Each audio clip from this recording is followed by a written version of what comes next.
Welcome to The Truth in This Art, your source for real conversations at the intersection of arts, culture, and community. I am your lovely host, Rob Lee. And today's a special episode, and I am delighted to welcome my next guest, who paints murals, draws portraits, plays the drums, and makes comics. Comics highlighting rock and roll's musical roots in Black culture and focuses specifically on the punk rock aspects of that canon. My guest's most recent release is The Secret History of Black Punk, Record Zero, Second Edition. Please welcome Raeghan Buchanan. Welcome to the podcast. Hi, thank you. Thank you for inviting me. Thank you for coming on. And I feel like there was a whole separate podcast we were doing before we actually hit the record button. That was actually a real podcast, and you guys will never know about that. Sorry. But as we open up, I want to ask you sort of the introductory question. We have all of these sort of deeper questions about your work, but I want to give you the space to introduce yourself. And I do that because I think there's a lot of power in it, for one. And I think, two, a lot of times we have these like online personas. We have sort of these things, these artist statements that are really fleshed out and sound really cool. Somehow loses the essence of who we are. So if you will, introduce yourself to the audience. Okay. I'm Raeghan. I'm an artist. That's funny that you say that about the artist statements or whatever, because they're always sounding so professional or whatever, or it's like always making these connections that like are very intricate to like draw people in. But like honestly, I feel very just like, hi, I'm Raeghan. Like I'm sorry. Like I'm an artist. I draw. I do illustrations, I do murals, I talk a lot, I write, and I love comics. So, I mean, yeah, I don't have a huge introduction, I guess. But I appreciate it. And that's the thing, like it's, in it, I think someone listening will gather like, oh, you're a regular person. You have these interests, but you're a regular person. Very regular. Me, I am not. I'm the great Rob Lee, captain of the industry podcasting. Yeah. So, you touched on, some of the, I guess, creative things that you do and you're into. Can you take us back to, what were you into growing up? Like, when we go back to like super young Raeghan, the hair is a little smaller, but still big, still floofy. What were you into growing up? I guess like I feel kind of like lucky that I feel like I discovered the things that I liked pretty early on, and so I stuck with them. I don't know if that's lucky. It's giving fixated. But like I've always drawn. So when anybody ever asks me how that started, it's just the same as how anybody started. I just never stopped.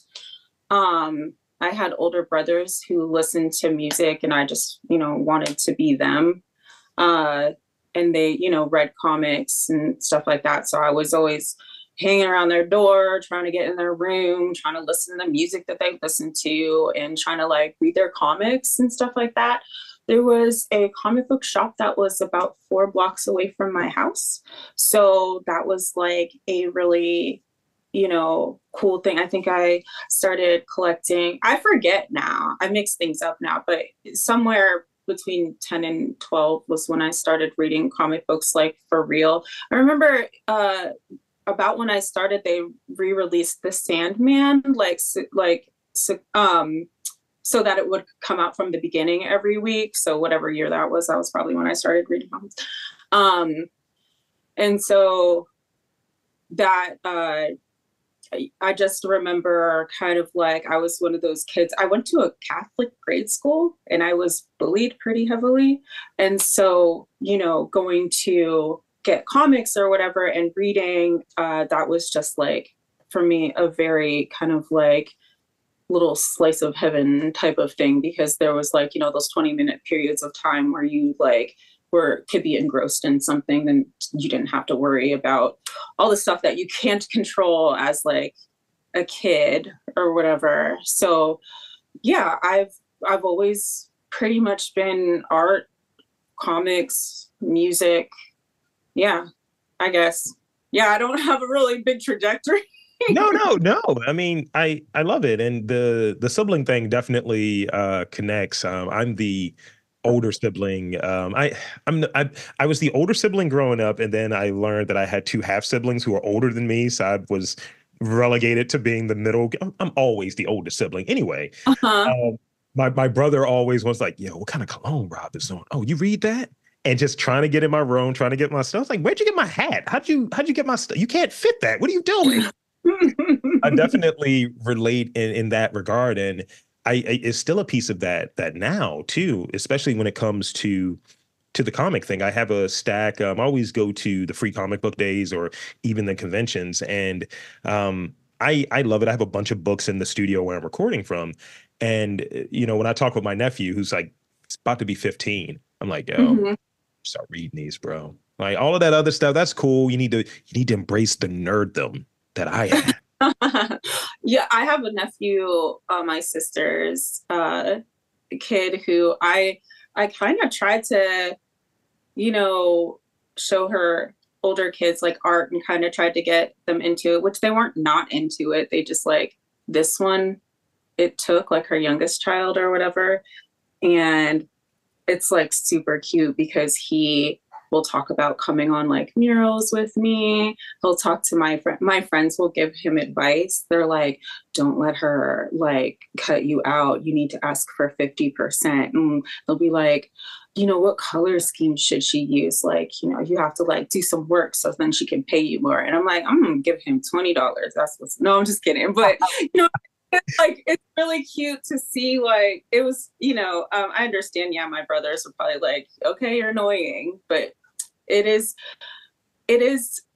uh art is a path that like people don't tell you how to do it, and now I know how to do it, and so it's like different now. I feel like that there are people who are my age that can like explain to people, hey, you actually can take steps. Your life is not going to be easy, but your life's not going to be easy anyways. So like you can, anyways, I'm getting off subject. No.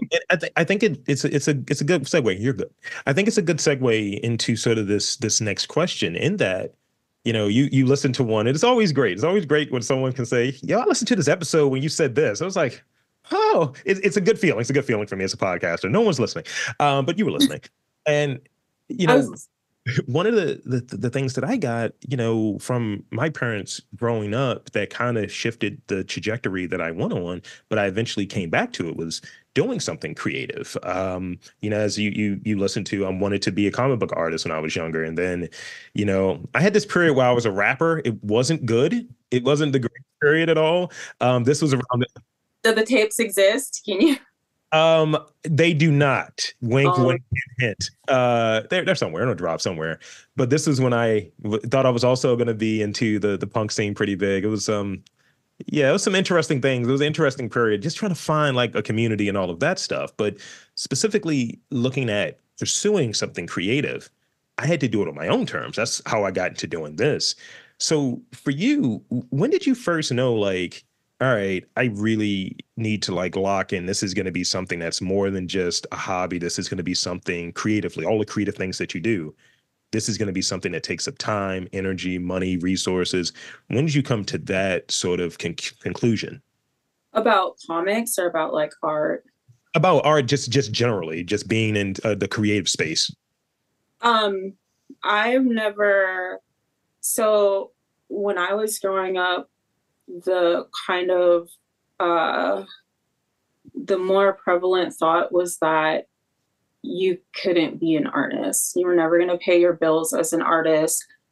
Um, as a woman and as a Black person, you were going to have to work harder to get anywhere. Like that was kind of the refrain. Like you're going to have to work twice as hard to get to where people. So them choosing art, which is something that nobody like what do you mean you're going to paint and people are going to buy your painting, you know what I mean? Like, and obviously this is before like us, social media. This is like where people's view of art is like Vincent van Gogh. Yeah. Like, and the only thing that people remember is the artists who get famous after they die. Which, but you know, so I never thought, I guess I kind of compartmentalized that as like, what, this is reality. This is what I'm being taught, and this is, I don't see how it's a lie. You know what I mean? So like it is what it is. But at the same time, I'm obsessed with drawing.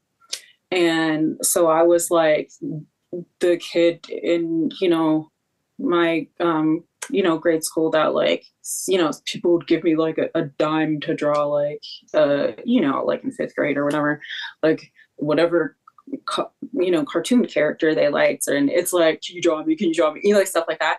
And in high school, like I got the Gold Key Award for art, which I don't even know if that's real. It's something, you're the best at that thing or whatever. I was in an commercial art shop, so I spent like 3 hours a day at least in art class. And I was always doing comics and stuff like that, so I never felt like it was a hobby. But like I don't know if I ever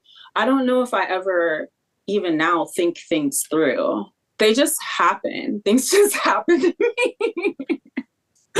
You're Johnny on the spot. Well, they do say it's being prepared and luck, and is the third thing connections. That's what it is for me. It's connections, and like being able, as far as me, that's all I do is art. That's how I make my living. But like, yeah, I definitely, and it wasn't, I didn't start out talented. Like I didn't start out like good or anything like that. And it takes me a while to get to higher planes. Like for somebody who's been drawing this long, you would think, I would be a lot better. But I just keep doing the thing that makes me feel connected to this world.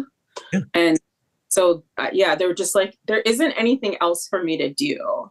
So I know I've had other jobs before, and again, it's just life. You have to do a bunch of shit you don't want to do.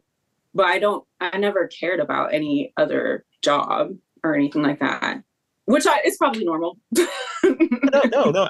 I think you're right, and it's you're one of the things I think you're touching on. It's the reps too of like I just do this. Like I started doing this podcast, and I mentioned how many episodes I'm in. Some of those questions, I go back, I reach out to people on occasion, like, yo, I want to get another shot at that interview. That one I did initially was mid, or I'm like in the editing process, it's like, all right, that sounds stupid here, or whatever it might look like, but it is sort of doing the reps and never really thinking you're quote unquote good enough or you should be better or whatever the thing is, but just doing it, just doing it and getting back on the horse, the creative horse, as it were. And I find myself doing that all the time, like going into to this interview. If I'm peeling back the onion, I was nervous. I was like, she's gonna hate me. And that's what I used to always think. But so I became aware of you at SPX last year, and one of the things, it was a panel you were discussing sort of the book that you came out with, the Secret History of Black Punk, and I know that the second volume just dropped in this month. We're recording this in February, so. Let's talk about the process. What was the process in bringing that together? What is it about for folks who are unaware? Give us the sort of the download, if you will.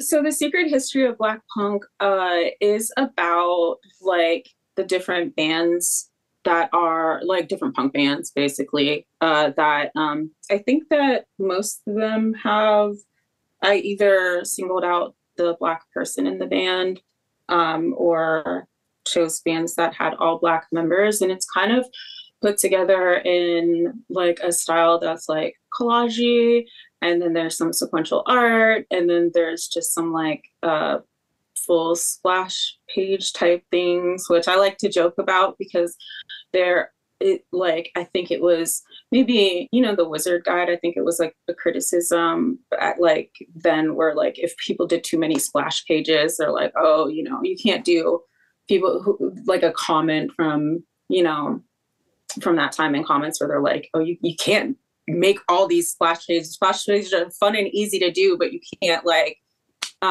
just make every page a splash page. And I'm like, well, I can. This is mine. Yes, they are fun to do actually.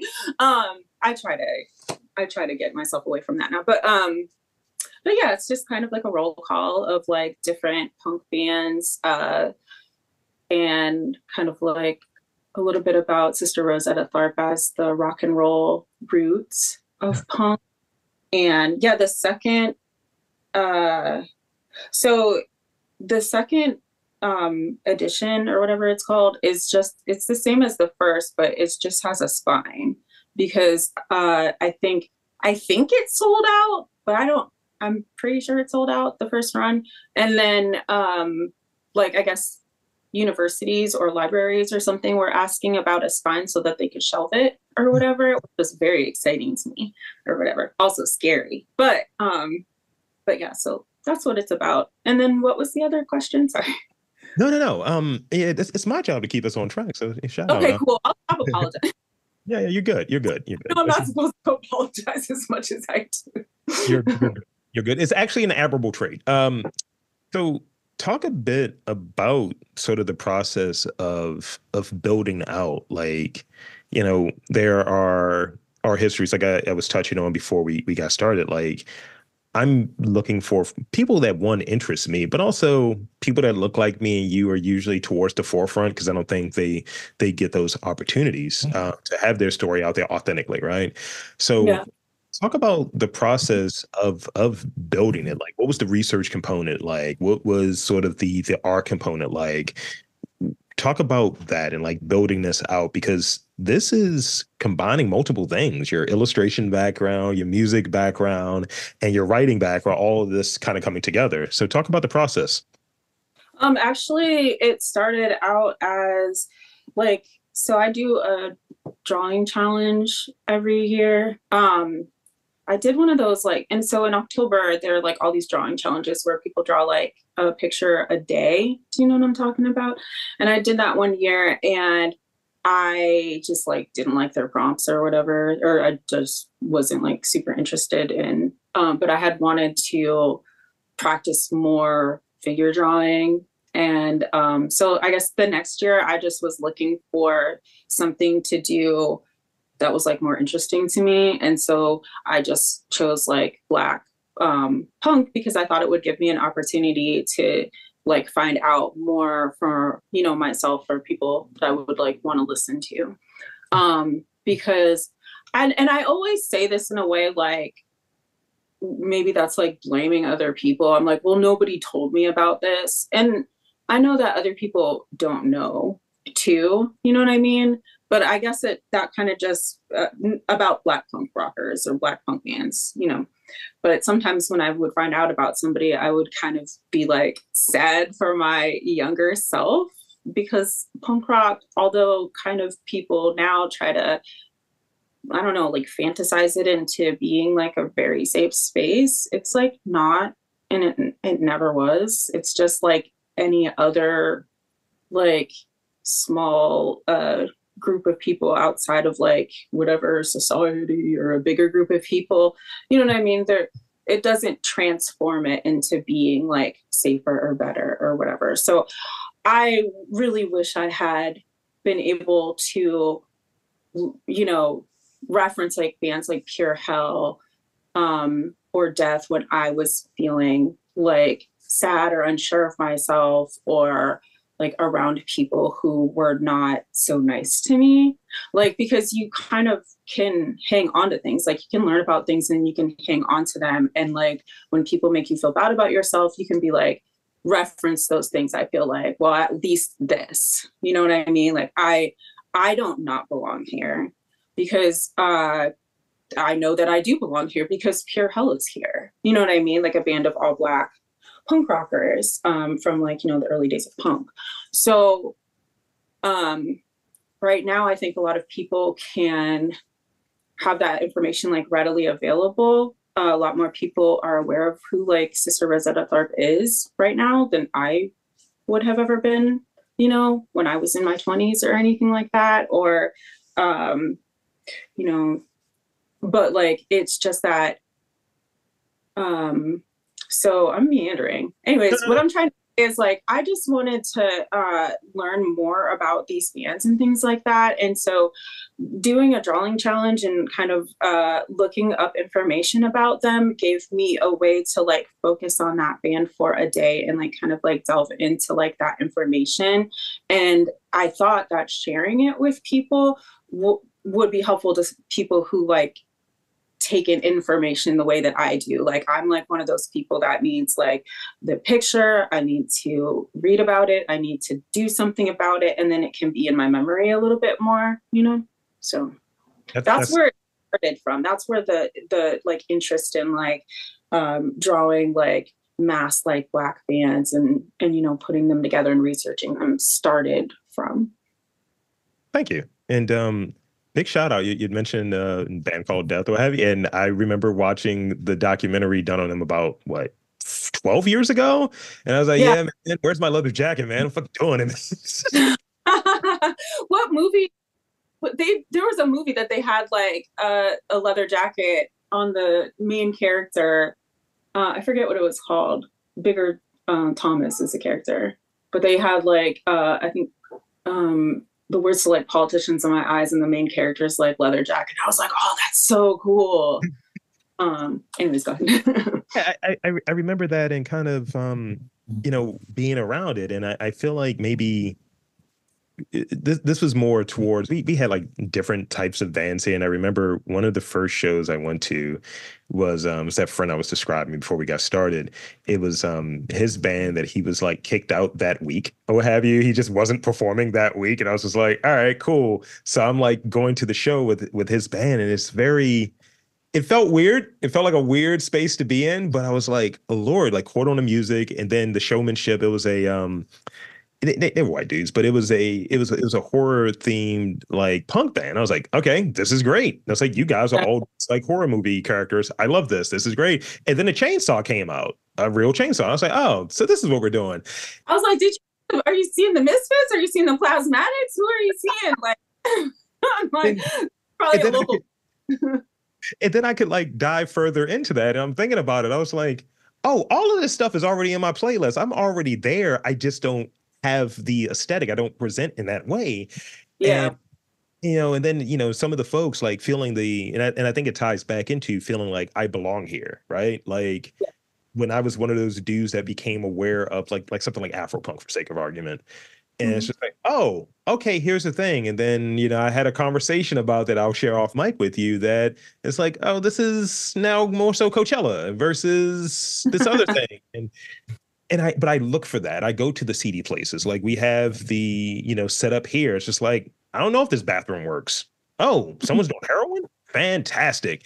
And those are the things like in the bathroom. Those are the things that, I kind of look for from a scene. And I know that I'm not the only one. And I think watching the documentary of Afropunk really hit me to the degree where I started writing a treatment for a documentary to do Oh, my cool. version of it. I remember doing the interview with James Spooner, and I was like, so Afropunk 20 years later, you try to redo it? And he's like, absolutely not. I'm an old man now.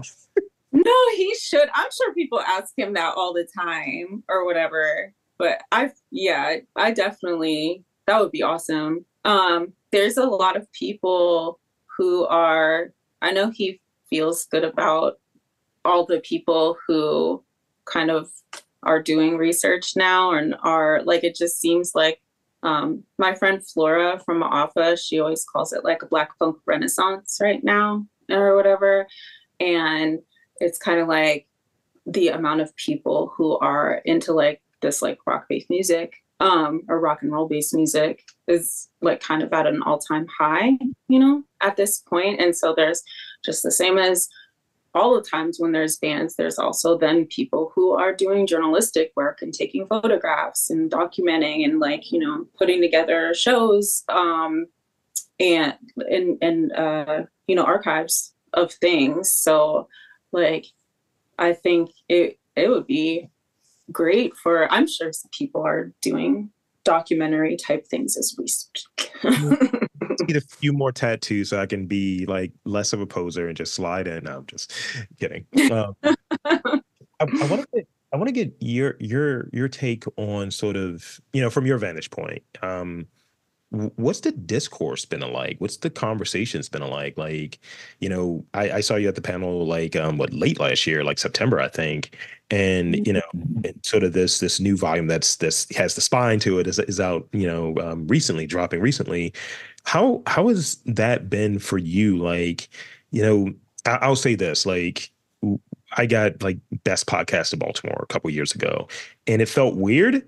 Well, thank you. It felt weird. And I was just like, yo, I'm not comfortable with this being outside, having people know who I am. Oh no. So spent the last 6 months being a recluse in a sense. I was like, nah, I'm just.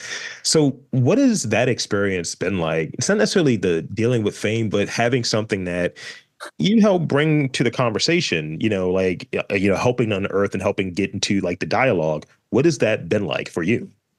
Well, it's not like, I guess like, yeah, I feel similarly. Like I don't really leave my house much. And it's been nicer than I thought it would be, because I have, like, I guess I didn't really understand that. It sounds weird to say, but I didn't really understand that people were going to like read this, even though it was like published. But this is my first book that's like was published on like a publisher.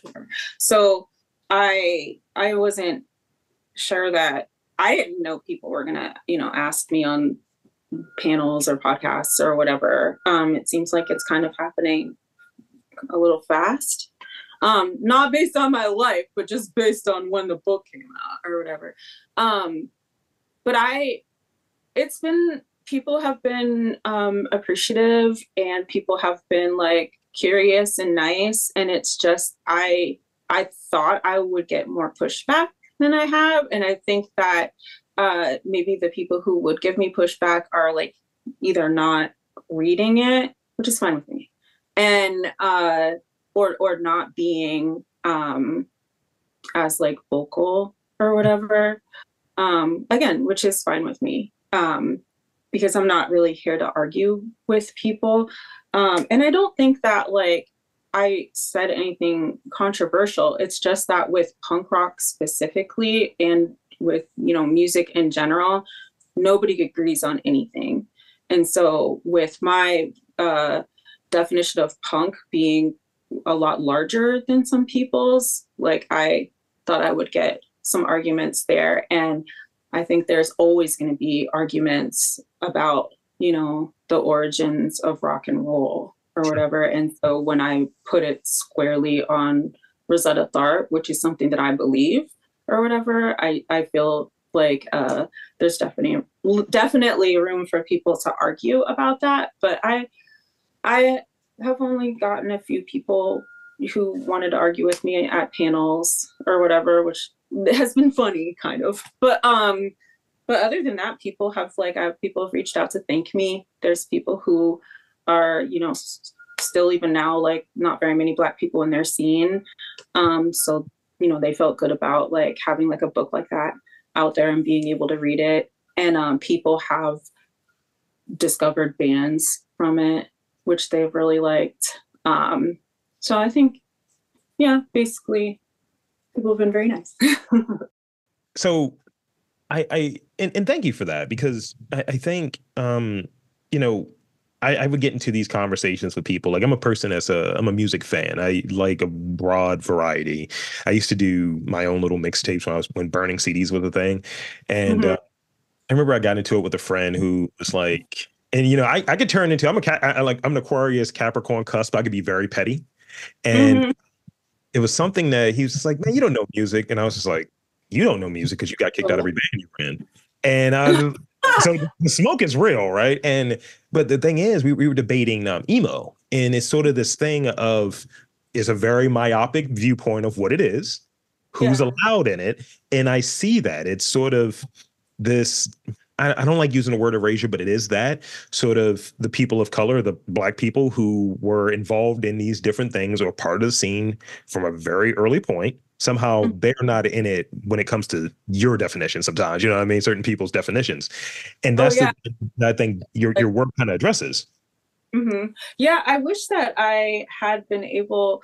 So when I was doing this, again, I wasn't really sure about when I was making this and putting it together.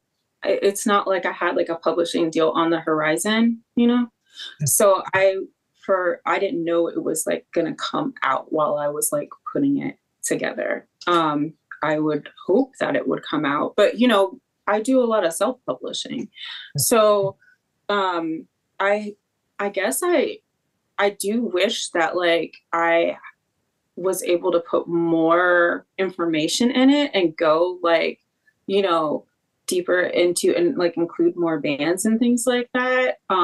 Which is like probably like one like a hindsight thing or like one, I mean, there's almost only so much time to do stuff. You know, you can always put out another issue, but like, yeah, there's like that's like with it's like with every like little subgenre of music where eventually they push the roots out or whatever. I know my friend that I do zines with, Southside Frank, he talks about shoegaze and like the Black origins of shoegaze and stuff like that. And, you know, DeVille and Arthur Kane.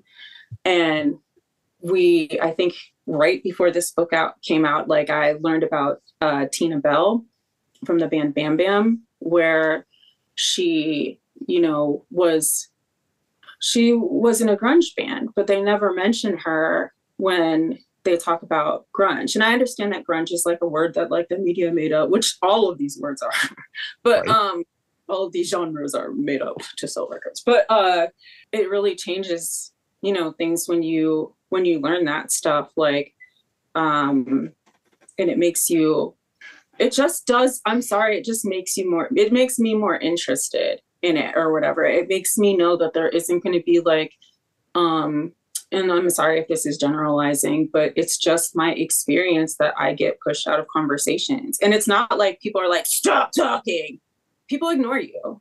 You know what I mean? They just ignore what you say, or they're like, okay, great, cool. Anyways, you know what I mean? So to like know that there are, you know, people who look like you that would not do that to you right off of the bat or whatever is a welcome to me. And that's like the kind of stuff that's like, I'm interested. Like, I guess you could tell from like talking to me or whatever that like a big part of my motivation is for other people not to feel the way that I felt or whatever.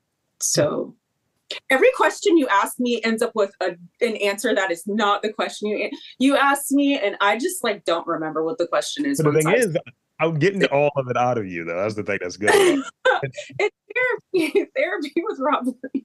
Well, but this is one of the things I really like about your background or what have you. And from my vantage point, I could be completely wrong, but from my vantage point, like I understand that like, you know, Black women in comics, that's a weird sort of thing, like not getting the same respect maybe as the peers or what have you, right? You're a Yeah. drummer, you know, that's another thing. It's like women don't Well, drum. not always getting the full amount of respect anyways. So So it's like you're kind of doing these things and doing them very well creatively and turning it on its head, which in itself is a very punk rock way to go about things. So why is that just like super intentional? That's like, hey, this seems like it should be hard for me and what I present as an individual. I'm still gonna do it.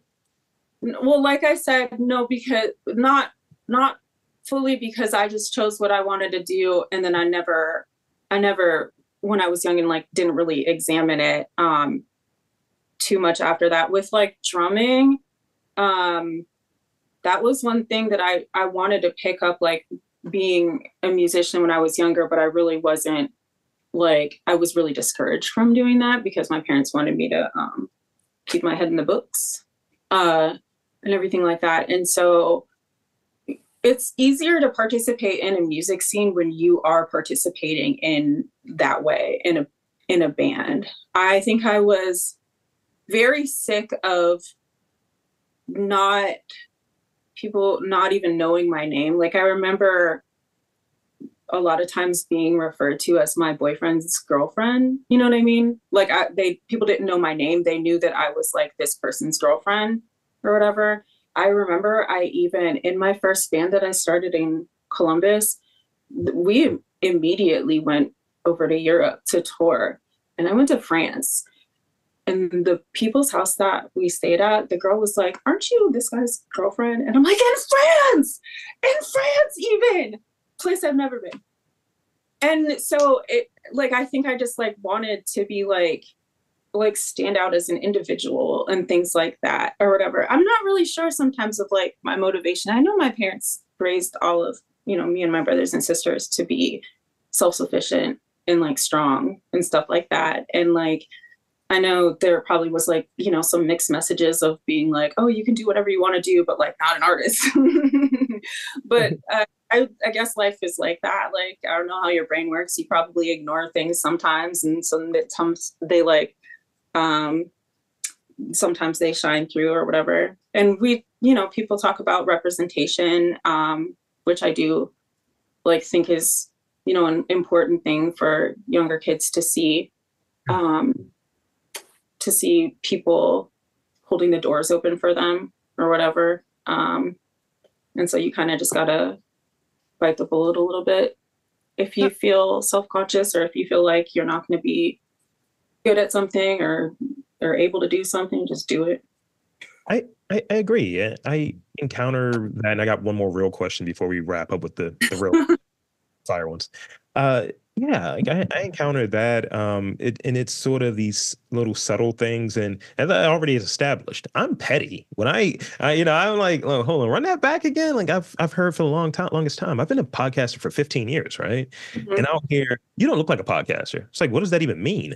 And it's like, oh, it's too easy to say the black thing because I know that's what it is, but it's tall? It's because I'm tall.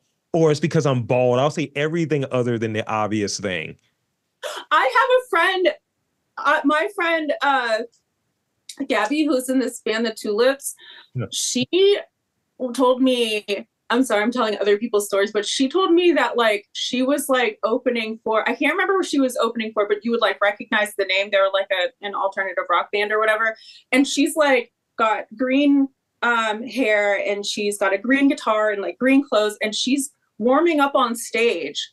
Yeah. And this guy is like, "You look so cute holding that guitar," but like assumed it was like that she was warming it up for somebody else. Like she matches the guitar, like green is her signature color, and she's like, you can literally be doing the thing that you're doing and they don't think it's you because to them you don't look like that it's appropriate for you to be playing. It's like they don't even believe their own eyes when they decide that it's not, you. And I've had people who assumed that I wasn't like, the artist or whatever, if I was standing next to somebody or, you know what I mean? Or like doing a mural or something like that. They just assume that I'm like the worker or whatever.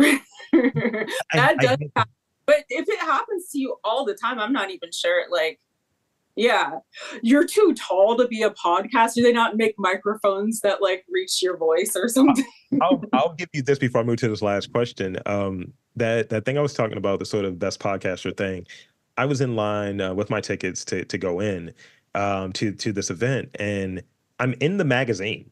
It's a full spread, so my whole is in this studio I'm in currently, and I'll say a leathery white was in front of me, and like, "Can you scan my tickets in?"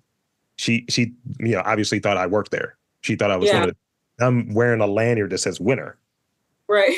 And it's just like, and I didn't get as tight about it. I was just like, cause I'm weird socially sometimes, but my partner, she's like, turn to page 175. Like, does this look like, and it's just odd that that's the preset and the behavior is kind of dickish with it when they don't recognize like, I'm I'm actually like, not to say that someone doesn't deserve respect or whatever if they are in that role, but it's like, nah, this is weird that you assume that I'm in that role without any context. That's not there's no uniform shirt or nothing. I'm wearing like a pressed dress shirt. Well, and it's like in, you know, my experience in the music scene too is that, you know, it's really funny, or it's a common story for women to kind of always be put off as like the girlfriend. And I just like know so many stories of women who had trouble getting into their own green room Yeah. or whatever. I even, you know, even if their name was in the band, you know, like, or the band was like their band with like hired hands or whatever, like, and yeah, it's sometimes it's almost like these gatekeeper type people are doing this with like glee too, you know what I mean? And I know it can't always be on like purpose, but I do feel like sometimes people be happy to do stuff like that or whatever. Like, I don't know, maybe that's assigning malice, but like, I'm not really sure how saying somebody couldn't be a podcaster would like tumble out of your mouth without Mhm. thinking, without knowing this person, that he has some sort of chip on his shoulder where he wants to be a little bit funny in a Yeah. way that you can call him on. But the truth is, we know that we can call somebody on anything. I don't have to prove it to you what I think about you. I already know what the game is, you know? I I'll share this, and this is the last question that's coming up. It's like when singers have this thing where it's like, this is your singing voice, and then their real voice, their talking voice is a lot deeper. Like Prince's voice is super deep, and Mm-hmm. I notice this happens because of this is what I do. If I just go in and I'm just talking, not like performing, not like, as soon as I turn any of that on, because it comes out in my natural voice, they're like, Mm-hmm. "Oh, snap, you're Rob Lee." I'm like, "Yeah, I am." Or they'll see this logo behind me, which is a cartoon rendering that's like 4 years old. You're the Mm-hmm. guy. I was like, "So you recognize the cartoon version of me, but not the real life Blackman?" You know, it's very weird sometimes. So so this is the last question. I want to talk a little bit about community, because when you have a scene, I think there's elements of the community. There's not always that, but it's elements of the community. There's pockets, and Yeah. also SPX, is a community as well. Like as I said before, and I'll say it again. I think it's very easy to get into conversation with folks there and set up interviews like we're doing right now. How important for you as a creator, as an artist, is it to be around the different communities that you're within, whether it be from a music standpoint, whether it be from a writing standpoint, Black artist standpoint, SPX? Talk a bit about that. Um, for me, community is really important. And I know that's like a big, like, general word, and that there's like different kinds of communities. But I like, especially, somebody from like, I work from home a lot, and and I have to find my own jobs and things like that. Like, I'm a contractor, and so it it would be really easy for me to like fall out of communication with people if I, didn't try, and if I didn't have people who were checking on me and like making sure that I was like uh being fed, which means getting jobs, you know what I mean? So I feel like I have like a very healthy kind of like, especially in the Columbus artistic like community, of people who are looking out for each other. There are people who are sending me, you know, RFQs for like murals, and there are people who are like, "Hey, do you want to, put your art up in this show and stuff like that?" And like, what are you doing right now? Do you need a job? I can't take this one. Do you want to take it? And stuff like that. And so for me, like, that's really important, because that's like material. That's not just like, good job, like, you're a great artist, which I've like, I found at times that people were like, oh, great, you're a great artist or whatever. And that's so nice. But like the community that I have like now, which is largely in Columbus, like Black community, are people who are making sure that I'm okay, like checking on me. And like, it's not just art. It's not just what can you do for me? It's not like entertain us. It's like, hey, we need you to be okay because you're like, we're all in this together. And that's the advice kind of when people ask me like if they like about being an artist or whatever, like that's the advice that I try to give people, to give to your community and be invested in like groups of people so that they invest back in you. You know what I mean? So that you're all like trying to like take care of each other. And I know that that might sound like, you know, Shangri-La or something, you know what I mean? Or like hippy dippy or whatever, but it's not. It's like, it's what's important. So for me, it's not just like, you know, people giving you like a like on Instagram or like critiquing your art or making sure, you know what I mean? It's like a lot deeper than that for me because this is my life. It's not a hobby. It's not like, you know, a throwaway thing. And I, you know, people are really there for me. So if I didn't have like the communities that am, you know, holding me up, I wouldn't be able to do this at all. So it's a great answer. And thank you. And a good spot for us to wrap on the real questions and get to the weird questions. And thank you. That, you know, it's very important. I'm glad you shared that. So I got 5 because I've been adding them as we've been talking. I got 5 rapid fire questions. So as I tell people, don't overthink these. If I don't that's not me. I have to overthink. I'm going to put you on a timer. I'm be as difficult as possible, Rob, obviously. So, all right. So here's the first one. This is going to be a challenging one. I think it's going to be funny though. Okay. I am not wearing black currently, but I do wear a lot of black. What is the best color that pairs with black?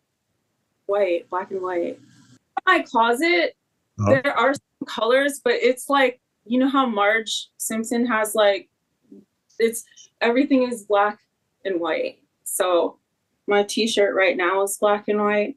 I noticed that. Yeah. This next one is one that came from a listener. Mm-hmm. What's the definitive comic for you growing up? like I played that, right? My sister Ashley said it's Spawn. I love Spawn. I remember going to see Spawn in the theater with like my family. I don't think we liked it. I don't think it wasn't like a great movie. It's not good. John Leguizamo was one of the most. I think I was the most excited to see Angela. I was like, that's Angela. I know, you know, or whatever. But I think she just like walked by. I don't even think she was in the movie. But yeah, Spawn. Todd McFarlane is a big influence on like my drawing style, kind of. So. I might circle back to you. I'm like, yo, I want to do a retrospective of HBO's Spawn television show. We should talk about that. We should talk about that. Yeah, we'll talk. I know that it's really complicated, but I'm not sure. It's really good source material. Like nobody remembers that Spawn, do they? Anytime I talk about it, people even get the actor wrong. They're like, it's Michael Jai White. That's friggin' Black Dynamite. Let's go. I feel like I shouldn't have said that. I'm sorry. What is this is everywhere. Like when I type this in, right? Because briefly, I remembered your name and I spelled it right and I said it right. Thank you, everybody. Because it's social media.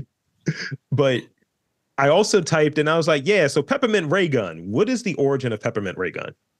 Oh, you know how I always say, so my grandfather I was very close to my grandfather. And you know how they always, you know, the joke about like the older people having like the Werther's originals or like the hard candy or whatever. He had peppermints. I got my peppermint tattoos. I love my papa is like my favorite person. He would remember every band I was in. He would give me advice. He was the most pleasant person that you would ever meet and really cute and funny. And he's just like this cute old man. He'd get hit on all the time. Ladies loved him.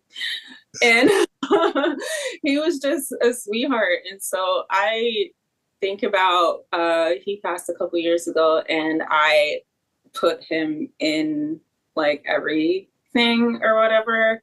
I try to reference like my family a lot, so that's where it came from. And then Raeghan is just the way to, so you could spell Raeghan and not get it wrong if you want to.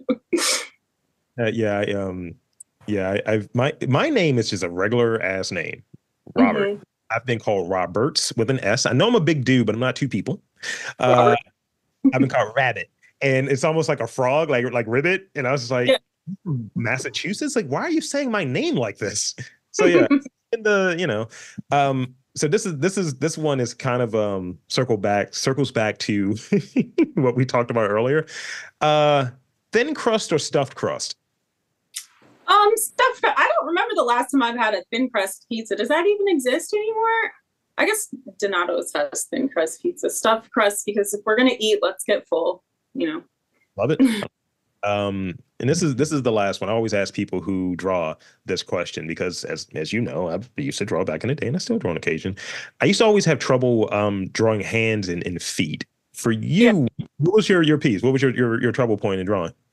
I think all artists have trouble drawing hands. That's why AI is in the boat it's in right now. Mid-journey, let's go. Oh God, I hate it. I'm so bad at embracing new horrible technologies. But I'm actually at the point, this is very strange, but I'm actually at the point that I can draw hands without reference, which I don't know why, because I can barely draw anything without reference. My personal issue is I always be drawing people's heads too big. So I guess that proportionately I am having trouble. And then sometimes I just be like, oh, well, you just got a bunch of big heads in my comics or whatever. So this is a choice stylistically. Everybody in my universe has a giant head. That's what it is. I'm so sorry. As a person with a giant head, I relate. I'm like, that is twice as big as it should be. And then sometimes I erase it and draw it again. And then sometimes I'm just like, whatever, okay, whatever. I don't know. And that's sort of it. I'll say this last thing before we close out here. As a person that does not like feet, I think my dislike of feet is because I can't draw them. And I think that carried over into real life. Like, if someone's like, hey, I'm going to, walk around with no shoes on. I was like, here, put 2 pair on, actually. I don't like feet. Well, so depending on where you grew up, it might be, I remember, have you ever read there's like this article that like, do you know who Rob Liefeld is?